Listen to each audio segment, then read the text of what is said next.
Assalamualaikum warahmatullahi taala wabarakatuh. Selamat datang kembali di channel Fiksi Cerita Horor. Untuk kisah kali ini ada sebuah kisah yang berjudul Dendam Arwah yang diperkosa dan dibunuh mertua. Dan untuk seperti apa kisahnya? Mari kita masuk ke ceritanya. Desa Randu Kliwon adalah nokta terpencil yang terjepit di antara dua bukit kapur. Tempat di mana tradisi masih mencekik lebih kuat daripada kabut pagi. Dan di atas bukit tertinggi, berhadap ke seluruh desa dengan angkuh, berdirilah Pawiryo. Rumah itu bukan sekedar bangunan. Itu adalah monumen kekuasaan. Pawiryo adalah juragan tanah, seorang pria bertubuh besar dengan mata yang selalu tampak menilai dan tangan yang tak segan melayang. Ia memiliki satu putra, Bima, yang ironisnya berwatak lembut, terlalu lembut untuk standar Pawiryo. Dan kini kelembutan Bima telah membawa Dewi ke rumah itu. Pernikahan itu tidak direstui. Dewi adalah kemang desa dari keluarga petani biasa. Bagi Pawiryo, Dewi adalah perempuan yang tidak sebanding dengan Bima. Bahkan saat itu Pawiryo sudah merencanakan perjodohan Bima dengan anak sahabatnya di kampung sebelah. Namun Bima yang terlalu mencintai Dewi. Bima menikahi Dewi tanpa restu dari Pawiryo. Namun pada akhirnya Pawiryo sadar kalau Bima dikerasi, dia akan pergi dari rumah itu. Sedangkan Pawiryo hanya memiliki satu-satunya anak. Dia yang hidup berdua dengan Bima setelah ditinggal mendiang istrinya. Akhirnya Pawiryo pun setuju dan mau menerima Dewi di rumahnya. Setelah hari-hari berlalu dan bulan berlalu, Dewi tinggal bersama Bima di rumah Pawiryo. Pawiryo memang bersikap tidak baik, tapi juga tidak mengusik. Dia sering berada di luar rumah untuk mengurusi pekerjaannya. Namun pada saat malam itu, saat Bima yang sedang keluar rumah untuk menghadiri acara syukuran di rumah tetangganya, Pawiryo yang pulang dalam keadaan mabuk ciut. Dia tidak berpikir untuk berbuat hal kotor kepada menantunya. Namun saat dia melewati pintu dapur, saat menuju ke kamarnya, Pawiryo merasakan sesuatu yang tidak biasa. Dia melihat punggung Dewi yang sedang berdiri di depan meja makan. Tiba-tiba hasratnya tidak terkendali dan dia pun mulai berbelok arah ke arah dapur yang tadinya menuju kamar. Pawiryo memandangi Dewi lama di ruangan itu. Saat kemudian Dewi masuk ke dalam kamar, Pawiryo mulai mengikutinya tanpa sepengetahuan Dewi. Saat Dewi ingin menutup pintu, pintu itu didorong dengan keras. Jantung Dewi berdebar, bukan karena antisipasi, tapi karena ketakutan. Yang berdiri di ambang pintu bukanlah Bima, itu Pawiryo. Matanya merah, napasnya berburu berbau alkohol, dan di wajahnya terlukis ekspresi yang membuat darah Dewi membeku. Bukan amarah, tapi sesuatu yang lebih purba, lebih gelap, nafsu dan bengis. "Pak," bisik Dewi mundur ke kepala ranjang. "Jadi ini yang membuat anakku melawan bapaknya sendiri," desis Pawiryo melangkah masuk. Ia tidak mengunci pintu, ia membantingnya hingga bergetar. "Mari kita lihat sebagus apa kembang desa ini sebenarnya," Dewi menjerit. Bima yang baru pulang dari acara tasyakuran tetangganya mendengar jeritan. Bukan jeritan, suaranya terlalu tebal. Itu adalah suara benturan perabot, diikuti rintihan yang tercekik. "Dewi!" Bima berlari menaiki tangga. Dua anak tangga sekaligus. Pintu kamar tertutup rapat. Ia menggedornya. "Dewi, buka pintunya, Dek!" Hening sesaat. Lalu terdengar suara brak, seperti kursi kayu dihempaskan. Bima mendobrak pintu dengan bahunya. Sekali, dua kali, didobrakan ketiga. Kayu kusen yang sudah tua itu menyerah. Apa yang dilihat Bima selanjutnya membakar jiwanya hingga menjadi abu.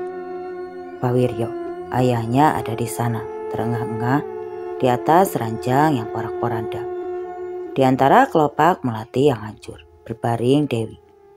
Gaunnya robek dari bahu hingga pinggang. Matanya terbuka, menatap langit-langit.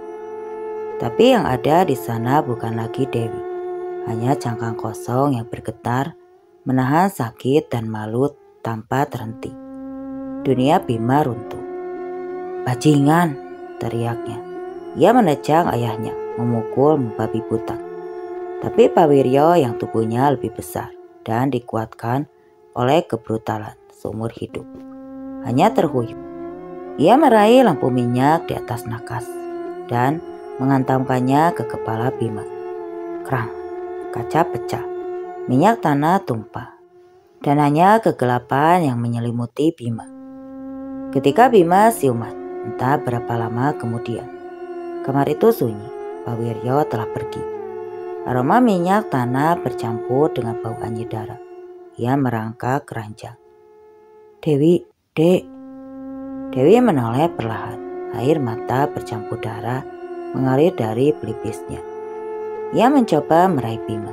Bibirnya bergetar, mengeluarkan suara desisan yang lebih dingin daripada angin malam. "Aku tidak akan memaafkan kalian." Bima tertegun. "Kalian?" Tapi Dewi tidak menjawab. Matanya terpejam untuk selamanya. Di luar, hujan pertama musim itu turun dengan deras, seolah langit ikut menangis atau mungkin menutupi suara-suara lain. Pemakaman berlangsung cepat. Pak Wiryo dengan kekuasaan uang dan ancamannya telah membungkam desa. Cerita resminya, Dewi sang pengantin baru tak kuat menahan tekanan mental dan jatuh dari jendela kamar di malam badai. Kecelakaan, kata mereka. Bima dengan kepala diperban, duduk seperti mayat hidup. Ia tahu kebenarannya. Ia tahu ayahnya adalah monster. Tapi ia juga tahu kata-kata terakhir istrinya, kalian. Dewi menyalahkannya karena Bima telah meninggalkannya sendirian. Rasa bersalah adalah racun yang bekerja lebih lambat, tapi lebih mematikan daripada kebencian. Bima menjadi pendiam, mengurung diri di kamarnya yang berseberangan dengan kamar pengantin yang kini disegel dengan paku. 1 minggu setelah kematian Dewi, teror dimulai. Itu dimulai dengan aroma melati, bukan melati, tapi Kamboja. Bau Kamboja kuburan yang pekat menusuk hidung, muncul setiap tengah malam di koridor lantai atas. Lalu suara perempuan menangis, bukan tangisan sedih, tapi tangisan penuh amarah dan sakit hati yang membuat bulu kuduk berdiri. Bima yang pertama mengalaminya. Ia sering melihat bayangan putih sekilas di ujung matanya. Ia mendengar namanya dipanggil dengan desisan lirih dari balik pintu kamar yang disegel. "Mas Bima, kenapa kau biarkan aku?" Tapi arwah Dewi tidak menginginkan Bima. Bima hanyalah penonton. Target utamanya adalah Pak Wiryo. Pak Wiryo yang awalnya bongkar mulai berubah. Pertama ia menemukan lumpur basah, lumpur merah seperti tanah kuburan di lantai kamarnya setiap pagi. Padahal tidak ada yang masuk. Makanannya setiap kali ia menyuap nasi, rasanya berubah menjadi bunga Kamboja yang pahit dan membusuk di mulutnya. Ia memuntahkannya, menuduh para pelayan. Tapi mereka bersumpah makanan itu baik-baik saja. Cermin adalah hal terburuk bagi Pak Wiryo. Pak Wiryo sedang bercukur di depan cermin besar peninggalan Belanda di ruang tengah. Tiba-tiba pantulannya membeku. Ia melihat dari belakang bahunya. Di dalam cermin sosok Dewi berdiri, bukan Dewi yang cantik, tapi Dewi dengan wajah pucat, rambut mantik, dan mata yang menyala merah, penuh kebencian. Pak Wiryo berbalik, tidak ada siapa-siapa. Ia melihat cermin lagi, Dewi masih di sana. Ia mengangkat tangannya yang pucat, menempelkannya ke kaca dari dalam dan menulis satu kata, dengan jari yang berlumpur. Pemerkosa. Pak Wiryo mengaum. Ia mengambil kursi dan menghancurkan cermin itu hingga berkeping-keping.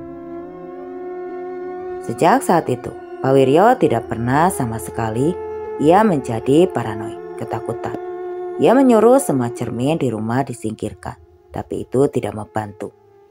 Arwah Dewi kini muncul di mana saja. Di permukaan air dalam bak mandi, di pantulan mata kerbaunya, di sendok logam saat ia makan. Kesehatan Pak Wiryo merosot drastis. Tubuhnya yang dulu tegap, kini kurus kering. Ia sering terbangun di malam hari sambil menjerit, mencengkram lehernya. Mengeluh ada tangan-tangan dingin yang mencekiknya. Para pelayan menemukan bekas cakaran panjang dan memar-memar berbentuk jari di leher dan dadanya. Bima hanya bisa menonton dari kejauhan, lumpuh oleh ketakutan dan rasa bersalahnya. Ia tahu ini adalah pembalasan Dewi. Karena bagaimanapun kematian Dewi tidak mendapat keadilan. Bima tidak berani lapor polisi. Puncaknya terjadi tepat pada malam Jumat Kliwon. Setahun setelah malam tragedi itu, badai mengamuk di luar, persis seperti setahun yang lalu. Bima bersembunyi di kamarnya, memeluk lutut sambil melafalkan doa. Tiba-tiba seluruh rumah bergetar, lampu-lampu padam. Lalu terdengar teriakan. Teriakan itu bukan teriakan manusia. Itu adalah lolongan ketakutan dan kesakitan yang tidak wajar. Datang dari kamar Pak Wiryo. Bima memberanikan diri keluar. Koridor gelap gulita. Tapi bau Kamboja sangat menyesakkan. Ia melihat cahaya berkedip dari kamar ayahnya. Bima menendang pintu. Pemandangan di dalam adalah pemandangan dari neraka. Kamar itu berantakan, perabotan terlempar ke dinding. Dan di tengah ruangan, cermin besar yang dulu dihancurkan Pak Wiryo kini berdiri utuh kembali, tidak retak sedikit pun. Di depan cermin itu, Pak Wiryo melayang satu jengkal dari rantai. Tubuhnya kaku, matanya melotot. Mulutnya menganga dalam jeritan tanpa suara. Dan di dalam cermin, Bima melihatnya, Dewi. Ia mengenakan gaun pengantinnya yang robek dan berlumuran darah. Ia berdiri tepat di belakang pantulan Pak Wiryo, memeluk ayahnya dari belakang dengan suara mesra. Tapi pelukannya adalah pelukan maut. Tangan-tangan pucatnya menekan dada Pak Wiryo dan wajahnya yang hancur tersenyum dingin di bahu pria itu. Dia mengambil apa yang bukan miliknya. Suara Dewi bergema di dalam kepala Bima, dingin dan tanpa ekspresi. Jadi, aku mengambil satu-satunya yang dia punya, napasnya. Di dalam cermin, Dewi menoleh. Matanya bertemu langsung dengan mata Bima. Dan untukmu suamiku. Sosok Pak Wiryo di dunia nyata tiba-tiba kejang. Ia terpelintir di udara oleh kekuatan tak kasat mata. Tulang-tulangnya berderak, lehernya berputar ke belakang hingga terdengar suara krak yang memuakkan. Tubuh Pak Wiryo jatuh ke lantai seperti karung gandum yang rusak. Lehernya patah dan menghadap ke arah yang salah. Di dalam cermin, Dewi tersenyum puas. Lalu ia melambaikan tangannya. Rumah di atas bukit itu kini kosong. Setelah kematian mengerikan ayahnya, Bima menjadi pewaris tunggal. Tapi ia tidak lebih dari cangkang kosong. Desa Gempar menyebutnya santet atau kutukan.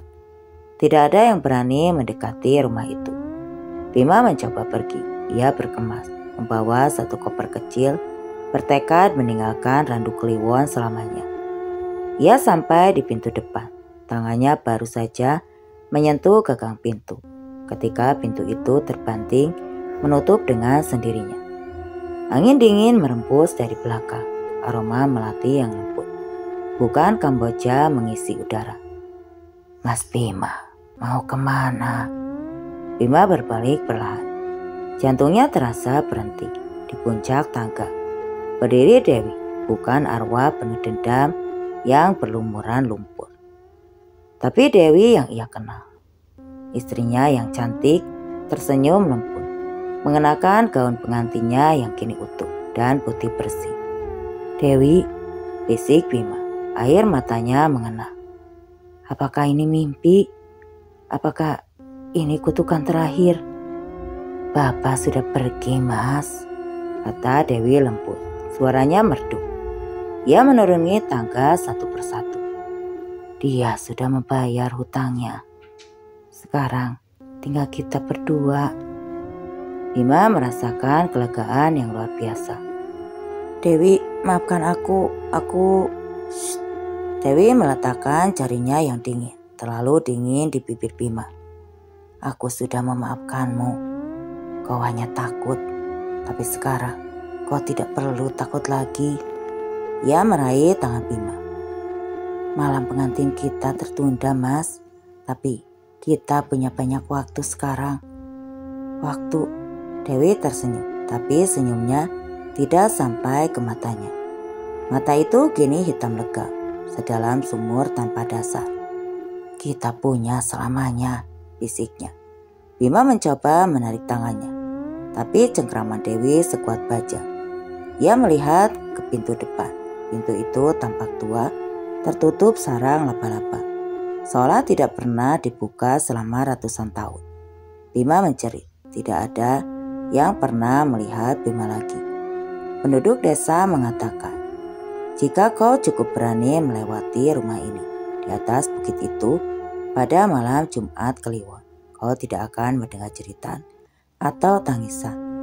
Kau akan mendengar suara tawa wanita yang lembut dan langkah kaki seorang pria yang terus-menerus berjalan di koridor lantai atas, selamanya menjadi pengantin abadi bagi arwah yang dendamnya telah lunas, namun cintanya kini menjadi kutukan yang abadi."